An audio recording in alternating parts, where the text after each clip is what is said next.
Ionut, we can start now. Thank you.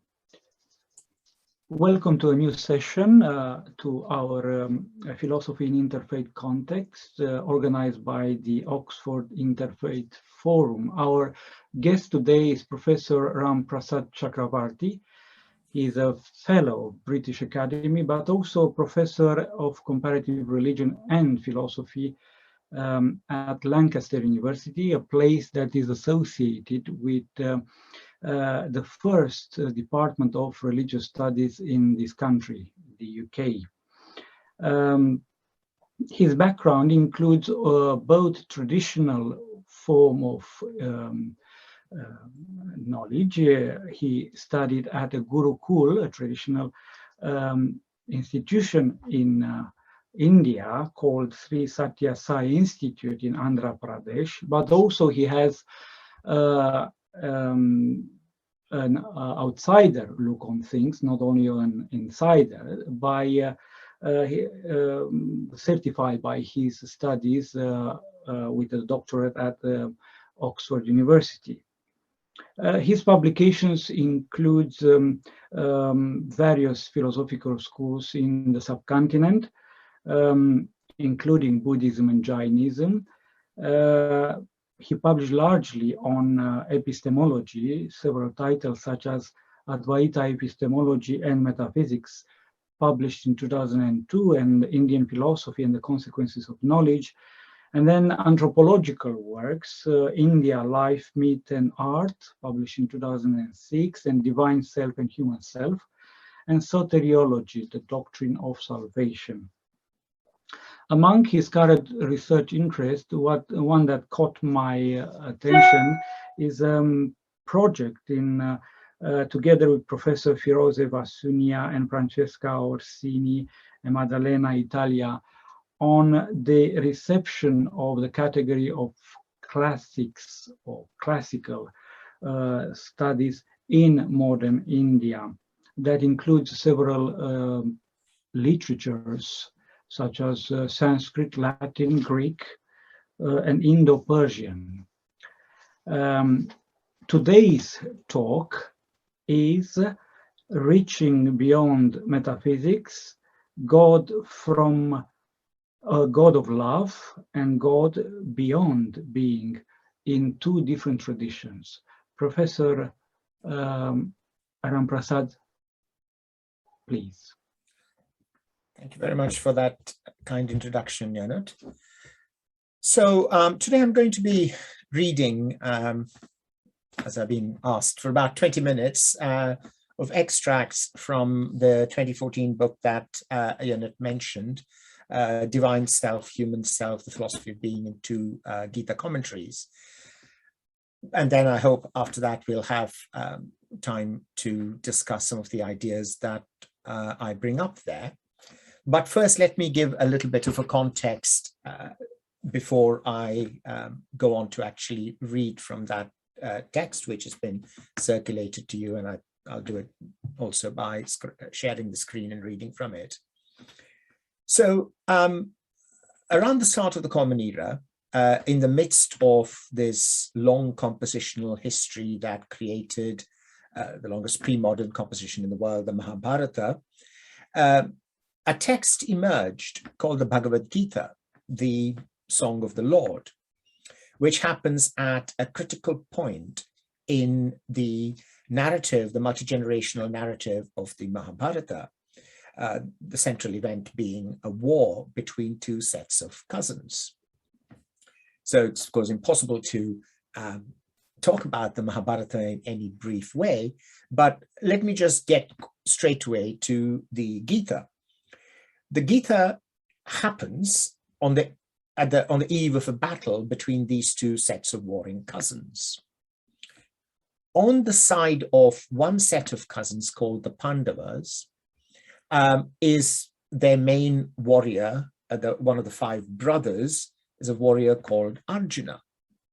Now, Arjuna looks across the battlefield, and due to a complicated set of circumstances, he sees on the side of his enemies some of his important sort of relatives, his teachers, as well as of course, the cousins against whom he's fighting.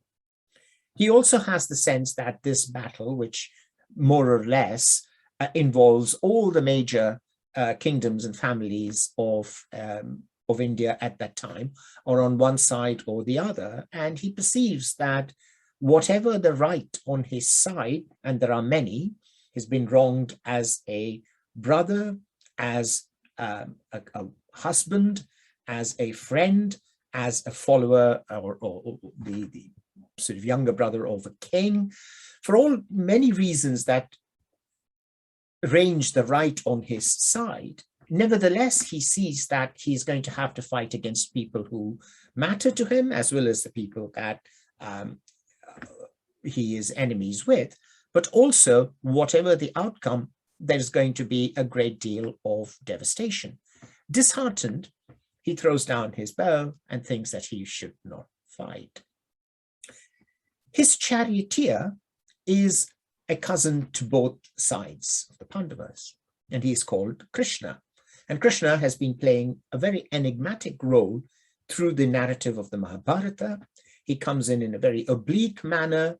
At points, he seems to be somebody who is absolutely important, absolutely central, has the great respect of the sages and the elders, and yet at the same time, he's also the king of a relatively minor kingdom. And he's made this offer to the two sets of cousins to either have his army fight or to have him as a non-combatant, as a charioteer. The opposing set of cousins, the Kauravas, immediately say, well, give us the warriors. And equally, the Pandavas say, we would like you to be on our side, even as a non-combatant, which is how he happens to be the charioteer. When Arjuna is disheartened and says he will not fight, Krishna turns to him and through a series of moves, exploring the nature of who Arjuna truly is, why he should act the way he should do, why he should fight, and crucially, at the very pinnacle in the middle of this text, by revealing himself to be God on earth, the Avatara, Krishna urges Arjuna to fight by submitting himself and all he does to devotion to God himself. Now, this text, and Arjuna picks up his, but with this perspective that it is part of a larger cosmic plan. In the centuries after it was composed, which historians normally locate to around the start of the Common Era, the text clearly began to be more important than might have been warranted at the time of its composition, because it brings together a variety of teachings that historically we can locate as having been dominant in the subcontinent around the start of the Common Era. In the 8th century, the crucial figure of Shankara, a vastly influential thinker and writer, decided to write a commentary on it. This is the first extant commentary we have. There might have been earlier ones. This commentary makes the Gita an important, one of the great texts of interpretive tradition. And Shankara read it through his own interpretation of the older texts, the Upanishads.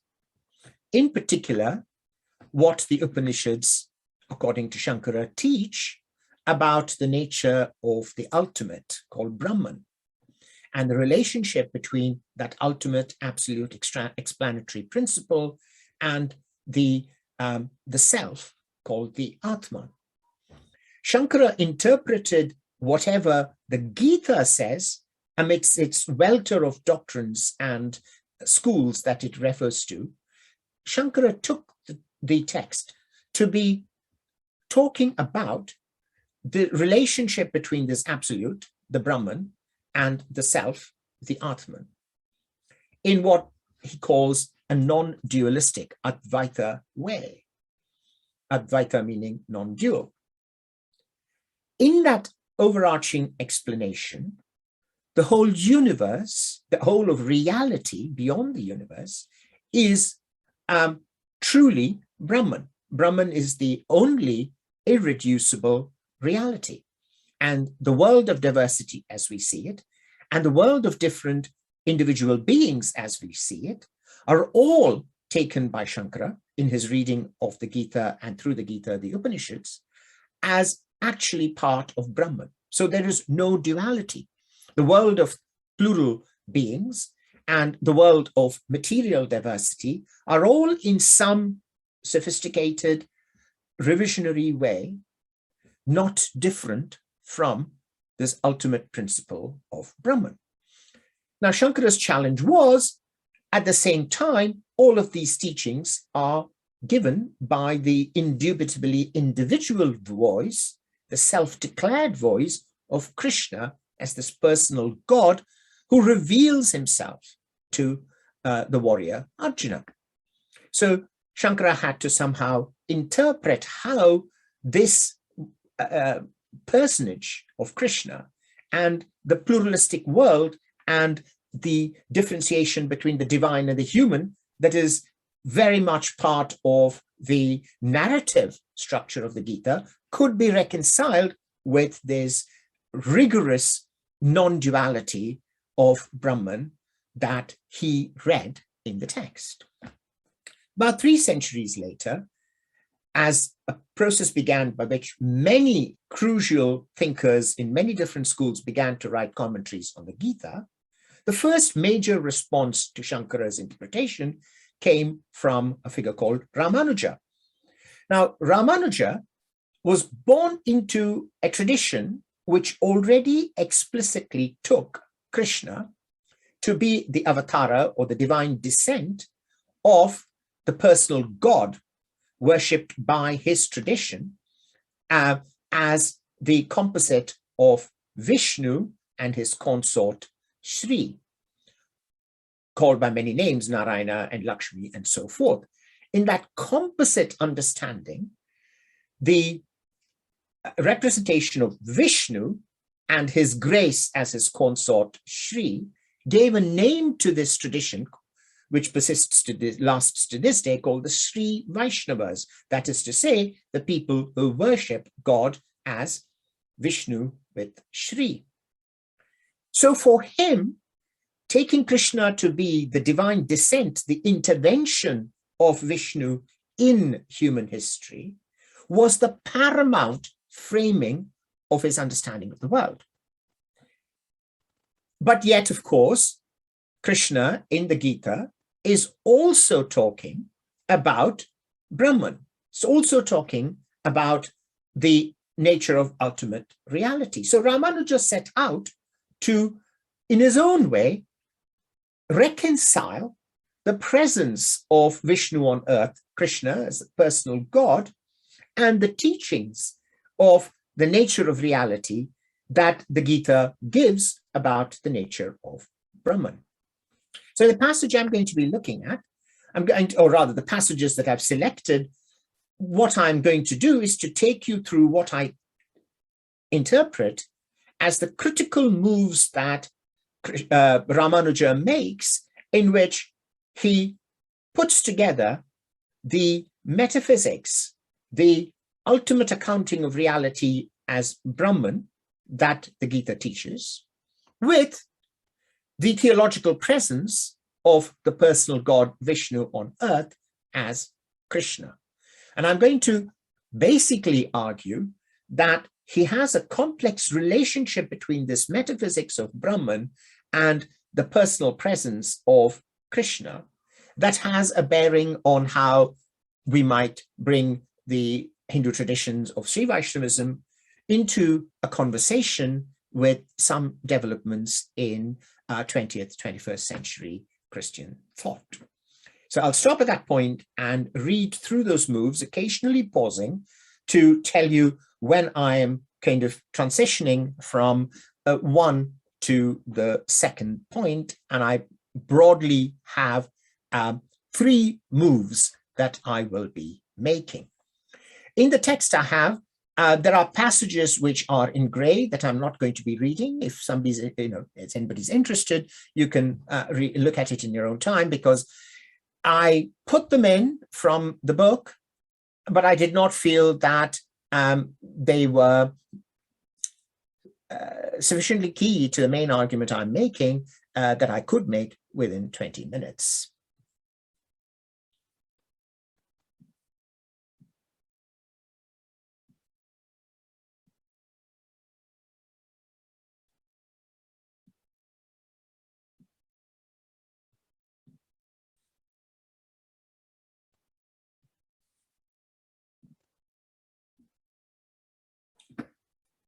The minimal claim that can be made of what Heidegger said about the concept of ontotheology, and this is what is going to be critical to my interpretation in the next 20 minutes, is that he argued that while ontology is metaphysics, which thinks of what is common to all entities, theology is metaphysics that thinks of entities as such in totality, i.e., the highest entity which grounds them all. As Proudhon nicely puts it, in such a system, God represents the knot in virtue of which beings can be represented as a whole. Divine being, as self-caused being, provides the other in terms of which all non-divine being may be defined and so be accounted for. God is also a being alongside other beings, albeit the highest or most beingful of all beings. Heidegger's analysis is seen as ending in the claim that for the history of Western thought, God is self-caused being, one amongst, albeit other than and superior to, other beings. Ontotheology for Heidegger renders God an entity amongst others, a God who is a being and not being as such. The most profound relationship between God and being, or rather being as such, in the Western tradition is especially associated, for those of you, of course, who are familiar with this, Aquinas' development of Augustine's argument that Exodus 3:14's biblical echie asar echie, when rendered in Latin as ego sum qui sum, which in turn in English becomes I am that I am, is effectively the esse or existence or essence of metaphysics. As Paul Ricoeur has pointed out in his analysis of the French scholar of medieval philosophy, Etienne Gilson, without the book of Exodus, philosophers would have never reached the idea that being is a proper name of God, and that this name designates God's very essence. It is not so clear that this alignment of God and being, the Thomistic, Aquinas' understanding of being, as a name of God, without thereby collapsing God to being, let alone a being, is subject so obviously to Heidegger's criticism of ontotheology. This indicates that the debate over ontotheology since Heidegger has led to different positions, not the least of which is Heidegger himself felt about theology, which I can't bring in. Clarifying some of these positions will help me sketch out the relevance of at least one approach to ontotheology for my reading of Shankara. Related to the rejection of ontotheology, Heidegger's ontotheology, is Jean-Luc Marion's radical response to any equation of God and being. That is to say, for Marion, let's handle the criticism of ontotheology that Heidegger makes by a radical alternative. God must be understood as somehow without being, in Marion's phrase, and be taken purely as love, a gift to humanity. The strategy of doing theology without metaphysics is now an established one. It includes Levinas's famous notion of God otherwise than being.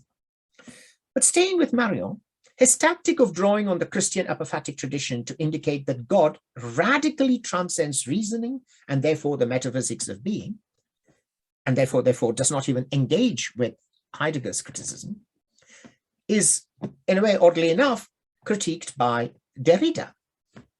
Derrida implicitly criticizes Marion's position by arguing that even in the apophatic tradition, as in Dionysius, God is refused the predicate of existence only in order to acknowledge his superior, inconceivable, and ineffable mode of being. So you cannot escape being, according to Derrida. So even if God is about being, God is spoken of in the apophatic traditions as what God is, as some hyperessentiality. God is hyper-being, even if not being, at once partaking of our understanding of being, but more truly so as an essence we cannot understand. So Marion's argument does not quite work, says Derrida. We must find an alternative way of getting around Heidegger's criticism of ontotheology. It has also been argued that the medieval scholastics, in fact, did not reduce God to a being as Heidegger alleges, not even the supreme being. They thought that there was a convergence of being and God, with being as a name for God, as we've already seen. This left the full mystery of God beyond being, but being as such was understood through God. Such an ontology, argues Paul Ricoeur, does not correspond to the defaming criterion of ontotheology, Heidegger's. From this reclamation of the link between God and being, it is but one further step to the conclusion that there can be an ontotheology free of Heidegger's defamation. What is required is not a wholesale rejection of any connection between God and being, as Marion wants, but a nuanced understanding that God informs our metaphysics, although we should not use metaphysics to claim whole understanding of God. Then what becomes important is not the rejection of ontotheology thus construed, but our attitude to what do we do with such an ontology. Although he says this in a very different context of offering his own phenomenology, Harry Scriver's comment serves well to introduce what I want to say about Ramanuja. Our comportment towards ontotheology might point to both the unavoidability of ontotheology and a proper comportment towards it. So now I'm going to say, how might we look at an ontotheology in Ramanuja through reading his concept of Brahman, para-Brahman, as translatable into hyper-being. Having explored some strands of thinking about ontotheology in the contemporary Western literature, we can approach what seems, to me at least, indubitably the ontotheology of Brahman in Ramanuja. Ramanuja links God and being in terms that are constitutive, one, and summative, two. And this is where I'm not able to go into the technical close reading of Ramanuja's arguments. Ramanuja deploys several metaphorical linking concepts that indicate the constitutive nature of God's being. He balances out his insistence on the plural ontology of a real difference between the being of individual selves and insentient matter, unlike Shankara, and the difference between these pluralistic, realistic ontology and God, with the insistence that God is also hyper-being, para-Brahman, that is beyond the beings of individual selves and the world, materiality. Materiality and selves are related to hyper-Brahman's sovereign being through their being modes of its ontological manifestation. This divine hyper-being extends also to being the locus of maximal virtues, which are found in limited ways in individual beings. In this way, the world abides in its being as the body, with Brahman as its self, in Ramanuja's famous formulation. Lest this be thought to imply that God is tied to insentient beings, just as sentient beings, just as we are in turn to our bodies, Ramanuja invokes Krishna's statement at 7:12 in the Bhagavad Gita. I, God, Brahman, I'm not in them, they are in me.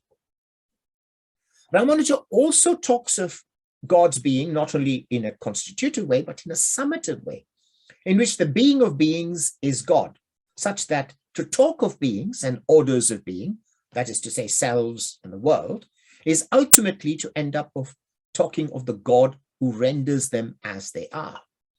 This is what I interpret as Ramanuja's summative notion of being, all beings and their beings culminate in the hyper-being of God. He balances the expression of this identity, summative and constitutive, with a qualification. The material causes of the world is made up of Brahman, the controller, sentient entities, the enjoyers, the individual beings, and insentient matter, that which is enjoyed. And therefore, crucially, a composite, which means that there is no mixing of that essential being. So while we have had the constitutive and summative notion of Brahman, of hyper-Brahman in relation to the being of things and the being of the world, there is also a non-mixing between them. So it's not complete non-duality. The analogy he offers is of a cloth woven out of red and white and black threads, the composite cause, which are separate, even as they form the single cloth, the effect, without the individual colored threads losing that individuality. Ramanuja has many more technical ways of presenting this analysis that we cannot go into, but I've left some of it in gray here. So ontology for Ramanuja is thus ontotheology, although it should be reiterated that this is only comparable to the Thomistic ontotheology of naming God as being. Brahman is Parabrahman, is hyper-being, and not the vulgar view with which Ramanuja has no truck, that God is the supreme being amongst many beings. So as a first move, what Ramanuja gives is an ontotheology, but it's not an ontotheology susceptible to the defamatory critique of Heidegger. Rather, it seems to look like how some contemporary scholars have interpreted medieval scholastic ontotheology as the idea of God as the name for being. But now I want to make a second move under the concept of what I call a revelatory ontotheology. So not just that there is an ontotheology, which is not subject to the Heideggerian critique, which may be comparable to medieval ontotheology, but now we have a different idea, which is a framing of it as revelatory ontotheology. Philosophically then, Ramanuja understands our selfhood of the individual beings and the very fabric of the world, material world, in terms of God, and God as hyper-being, both, one, being as such beyond the two orders of sentient and insentient beings, and two, being from which the universal being of beings derives. The double supremacy of divine being as both the most rigorous abstraction and the most complete encompassing of being maps all reality through the divine presence of Brahman. But this is not a philosophical undertaking in which Ramanuja seeks to grasp God through reasoning about being. Quite the opposite. So he's not engaged in an ontotheological enterprise according to him. Ramanuja takes himself only to be seeking to understand what God has revealed in the Gita. The ontotheology presented to us, while undoubtedly requiring human reasoning, hence the theological work of the devout exegete, is ultimately authoritative only because Krishna himself teaches it.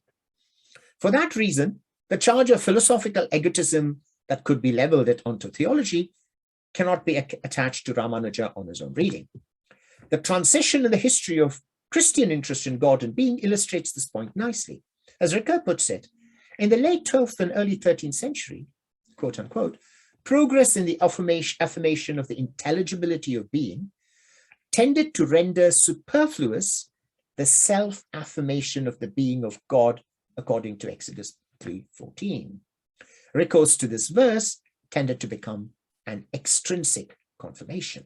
Aquinas, of course, represents a powerful example of this, as he treats the systematic effort to understand God as a divine science. Ramanuja does not take himself to be doing a divine science. He does not subordinate Krishna's words to his, Ramanuja's own reasoning, but represents his commentary as only an expatiation on God's promise, not a divine science. He offers, one could say, drawing on Christian terminology, an eschatological reading of the ontology. In some for Ramanuja. The purpose of the ontotheology as revealed by Krishna, and neither found nor constructed through reasoning, is to guide Arjuna, and therefore the rest of humanity, to the salvific horizon. As we go through the commentary with this consideration in mind, we keep seeing how the mapping of being onto the hyper-Brahman is meant to discipline the sentience of the individual, our consciousness, towards gnosis, self-understanding of our relationship to Brahman. But even this is not the telos, the highest good of sentient beings. Shankara would have said that. He said to understand the self's non-difference with Brahman is the point of realization. For Ramanuja, not only, of course, is the relationship between the self and Brahman somewhat different, it's not the telos.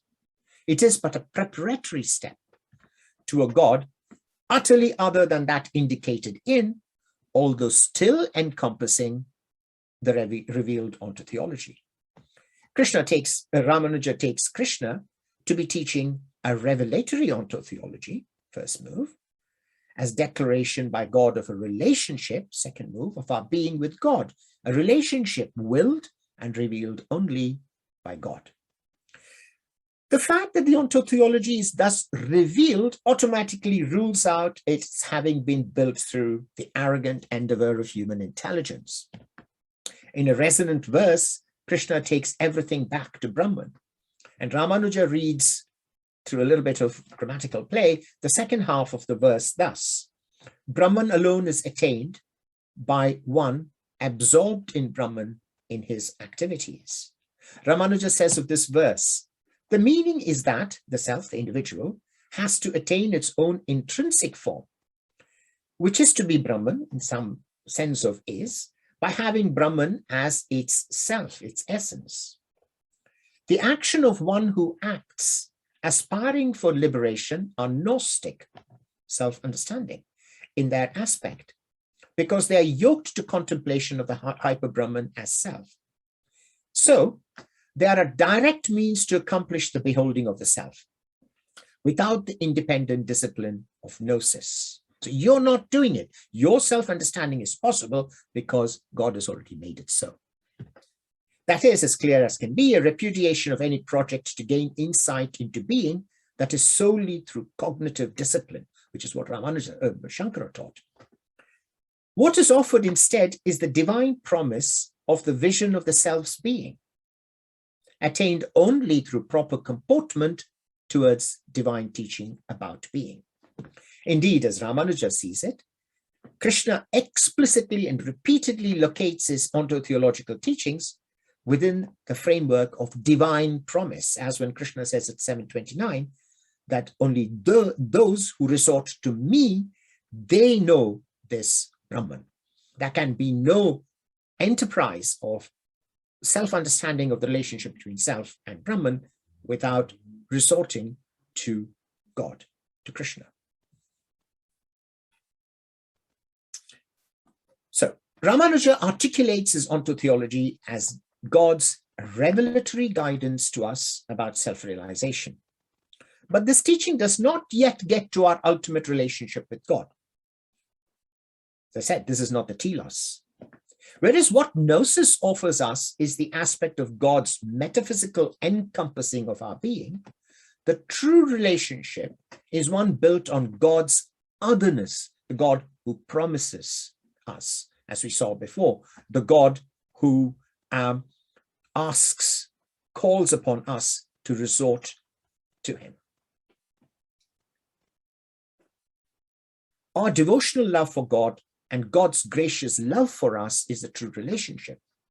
The revelatory ontotheology indicates our capacity for realizing being in our wholeness. But this is yet only a part of the divine. So we have moved from understanding ontotheology, as Heidegger put it. We have looked at a reading of medieval Christian thought, which says, well, even if it is ontotheological, it is not subject to Heideggerian critique. Then we have seen how Ramanuja's reading of Brahman might be seen as ontotheological. then we have said, yes, but this ontotheology is not a divine science for him. It is simply an exegesis of God's revelation of that ontotheological relationship. But even that is going to now be sort of challenged, because while there is this ontotheological relationship between our being and the being of the world on the one hand, and God's being on the other, nevertheless, that is part of a radically different view of God, what might be called a meontology of the gracious God. Just the last sort of move in this section that I'm reading. Ramanuja is ultimately concerned with our devotional love for God and God's grace.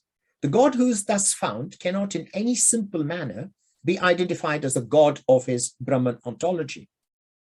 While God is, of course, hyper-Brahman, hyper-being, God is more and other than Brahman. For that reason, we may say that Ramanuja's Krishna lies beyond any ontology and is thought of only through our bhakti, devotional love, requiring, as it were, a meontology, which lies beyond the revelatory ontotheology we have just explored. Ramanuja takes Krishna to be both hyper-being and the God who is beyond being, expressible in a paradoxically straightforward way because of his own care for us in terms of the concrete presence of Krishna. Krishna says, the insightful think of me as having become manifest. I am unmanifest. They do not know my supremacy, immutable and incomparable. Ramanuja glosses this in a way which teases out the difference he makes between divine being and the God who is other than being. He takes Krishna to be saying that while he is unmanifest, those without insight think of him as having become manifest, simply through the workings of their karma, their natural inclinations. But in fact, Krishna's supreme beingness, Parambhavam, is immutable and incomparable. In saying this, Ramanuja restates the distinction between hyperbeing and all orders of being. Then he goes on to speak of the God who, while such being, is also love, and therefore not one who can be understood even in terms of the farthest reaches of our metaphysical understanding of revelation. He takes Krishna to be saying he's the God of all, the one who has intrinsic nature and being that cannot be defined through language and mind, and who's worshipped in all ritual acts because of compassion, a parental love for all beings.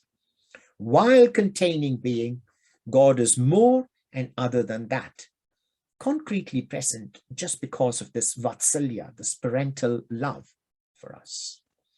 In short, for Ramanuja, the God who breaks through even revelatory ontotheology is a God who comes within our compass out of divine love and compassion for us, not through our undertaking of understanding his revelation. Krishna talks of this supreme beingness as his being the great God of being.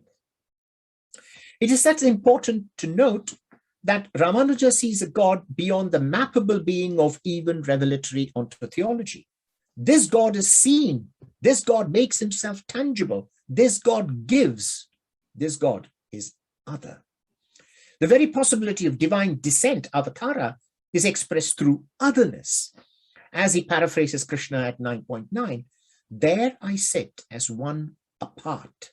The deeply personal nature of God's otherness presented in the doctrine of divine descent marks a sharp contrast to the revelatory ontotheology that we have looked at before. Indeed, one could say that this latter understanding of Ramanuja's God is radically meontological, not in the metaphysical sense of God's not being, but of God's otherness from being itself, which is, in that sense, strictly theological. The distancing of being from God is evident, for example, in Ramanuja's reading of the hyperbeing at 820, where Krishna talks of my highest abode, param dhamma. So the place I live, my highest abode, is not the same as the hyperbeing which I've been teaching you. So we have a threefold to sum up. a threefold context for the eschatology that is offered through the theophany in the 11th chapter. As I was saying, in the 11th chapter, in the pinnacle of the Gita, after having taught Arjuna about the nature of the self, about the nature of action, the nature of his duties, why he's committed, Krishna, in a sense, simply says, I am God, and he reveals his cosmic form. And the rest of the Gita then is about teaching Arjuna how to submit all his actions, sacrifice his sense of his duties to God, and be saved thus. And this is often called the theophany of the 11th chapter. There are 18 chapters to the Gita. So the subsequent chapters, once Arjuna knows who this charioteer friend of his is, his attitude to what is being taught is now very different. It is no more an exploration of action and selfhood, but rather of surrender to the divine. In this cosmic vision, God gifts his presence out of love for all beings. We are estranged from God by the moral lapses of our agency. We think of ourselves, we are unknowing. And yet we have in us a capacity for returning to love, the capacity in which God has faith in Krishna, in Ramanuja's reading of Krishna. The veil that we draw over God's presence is pulled away in Krishna's vision of cosmic form, the so-called Vishvarupa Darshana. Ramanuja actually says very little directly on this chapter, letting the Gita speak for itself through the words of the charioteer God and the human prince about what is beyond speech. Krishna's vision of cosmic form is the purest giving, what could be called a superdonation. For as the Gita has it in this chapter, it indicates what is endless, what is eternal, what is infinite. At once then, all being is contained in God, and God is wholly other than beings. Nowise does the theophany offer God as supreme being or the most being of beings, or even being as such. And certainly all that Ramanuja says in the commentary on the chapter around the 11th indicates nothing else. Instead, through the density of the metaphorical, mythopoetic representation of reality, of the sages and the creatures, of language and music, birth and gender and fame and fraudulence, all contained in God according to Krishna, Krishna offers a vision to Arjuna through which the God beyond is indicated. It is hard not to think that this speaks of an iconicity that fits Merrill Westphal's Christological description of vision that transpierces the visible towards the invisible of what it is a trace. The theophany's potency lies in the vividness of the phenomenal givenness of God, both in the self-declaration of Krishna and in Arjuna's awe-filled and halting description of what is revealed. The saturation indicated in the theophany chapter is given, of course, by the personal presence of Krishna, reinforced at the end of the chapter by his return to normal form as the charioteer.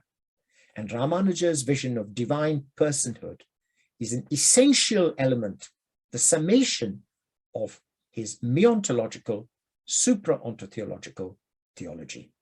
Thank you.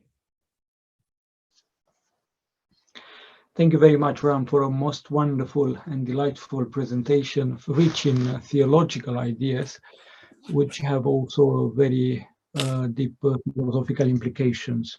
Now we are welcoming questions, and we have already one from someone who I'm raised just trying to get out of stop share and then I'll come. Thank you. Mm-hmm. So if there are questions, please do raise your hand. Philosophy theology question is part of this other larger sort of way of looking at the world that sometimes is clearer to me and sometimes isn't that clear, and I confuse myself. But I think the broad idea that I'm trying to get at is history has happened. We are where we are. We have a world of global modernity, which has brought me to be speaking in English to this audience, right? And to have done my doctorate at Oxford and so forth. So that happeningness has meant that There is no escaping the hermeneutic prejudice of our location. At the same time, if we are to try and better work with the inheritance of global humanity, we need to go and try and look at ideas that are not plotted on to the trajectory of globalized Western modernity. We need to look at how our thought might have been otherwise than has happened with history. So simultaneously, we are trying to hold the frame of acceptance of the real, of the world as it is, and the frame of possibility. And that means it can happen with all kinds of things. But in this particular instance, that's what happens with this question of the relationship between philosophy and theology. On the one hand, there is a particular kind of hermeneutic framing of what has now come to be seen through departments and, you know, publishing houses and so forth, of what is theology and what is philosophy. But at the same, so we can't sort of say, I don't want to locate myself in either of them. I cannot function without drawing on what my audience would implicitly recognize, as I myself do, of what these words have come to mean and how they function now, while at the same time subjecting it to a particular kind of, I suppose, intimate critique. To say, right, working with this, let's follow through the ideas. Can we get to looking at that content otherwise than through the history as it has happened in the last 300 years? So that's why, when I'm feeling confident, I feel that this is a deliberate subversion of the very language I've chosen to use. And when I'm not so confident, I simply feel, I'm having my cake and eating it too, and I'm not really progressing with what I'm trying to do. Thank you very much, Ram, for all your answers to this quite stimulating conversation. And I thank those who have addressed questions. Now I should perhaps end up by thanking Ram for this wonderful talk, and to announce the next session of our reading group. Rebecca Wallace will speak to us on the 11th of August on lessons from cognitive science and Christian eschatology. Till then, we wish you a very good summer and holiday for those who are on holiday, or for those who are in the office like Professor Ram-Prasad. Good wishes for many books to come, and to your projects, Professor Ram-Prasad. Thank you very much. Thank you all. Thank you, everyone. Bye.